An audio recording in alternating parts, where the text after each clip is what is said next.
കോൺഗ്രസ് ഭരിക്കുന്ന കർണാടകയിലെ വികസന കുതിപ്പിന്റെ ഒരു ദൃശ്യം വന്നിട്ടുണ്ട്.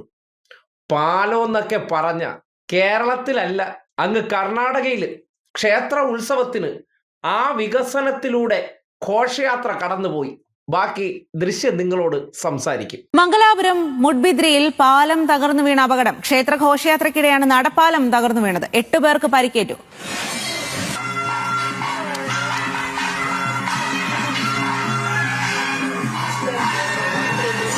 കണ്ടല്ലോ, അവിടുത്തെ PWD മിനിസ്റ്റർ മുഹമ്മദ് റിയാസ് അല്ലാത്തത് കൊണ്ട് കേരളത്തിലെ കോൺഗ്രസ്സുകാർക്കോ അല്ലെങ്കിൽ സംഘികൾക്കോ ഒരു കുഴപ്പമില്ല.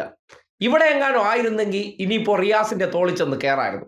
കണ്ടില്ലേ, അത്യാധുനിക വികസനങ്ങളാണ് ഇതൊക്കെ എന്ന് പറഞ്ഞാൽ. വിദേശ രാജ്യങ്ങളിൽ മാത്രം കാണാൻ പറ്റുന്ന വികസനം കർണാടകയിൽ കൊണ്ടുവന്ന് കണ്ടോ. ഇനി ഇതൊക്കെ കേരളത്തിലും വരാനിരിക്കുന്നതേ ഉള്ളൂ. കാര്യം വികസനം എന്നൊക്കെ പറഞ്ഞാൽ ഇവിടത്തെ LDF വല്ല ചെയ്തോ? അവർ ഈ റോഡ് പാലം എന്നൊക്കെ പറഞ്ഞാൽ സാധാരണ വരുന്നതല്ലാതെ വേറെ എന്തെങ്കിലും വന്നിട്ടുണ്ടോ? ഞങ്ങൾ ഭരിക്കുന്ന ഇടങ്ങളിലോട്ട് വാ, അവിടുത്തെ ജനങ്ങൾക്ക് വേണ്ടി ചെയ്തു കൊടുക്കുന്ന നൂതന പദ്ധതികൾ നിങ്ങൾ കണ്ണു നിറച്ച് കാണും. ഒരു ക്ഷേത്രത്തിന്റെ ഘോഷയാത്രയാണ്. കർണാടക സർക്കാർ കെട്ടിക്കൊടുത്ത പാലത്തിലൂടെ നടന്നു പോയപ്പോൾ, അത് 5 പേര് നടന്നപ്പോൾ എന്ത് സംഭവിച്ചു നിങ്ങൾ കണ്ടല്ലോ. ഇതൊക്കെയാണ് കോൺഗ്രസ് ഭരിക്കുന്ന ഇടത്തിലെ ജനങ്ങൾക്ക് വേണ്ടി അവർ ഒരുക്കി കൊടുക്കുന്ന ജനകീയ പദ്ധതികൾ.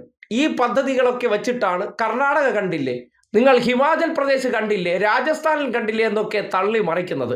ഈ തെരഞ്ഞെടുപ്പ് കാലഘട്ടത്തിൽ സതീശൻ കുറെ വികസന തട്ടിപ്പുമായി വന്നത് നേരെ ഒന്ന് കർണാടകയിൽ അയച്ചു കൊടുത്താൽ അവർക്കെങ്കിലും ഗുണപ്പെടട്ടെ എന്ന് ആശംസിക്കുകയാണ്.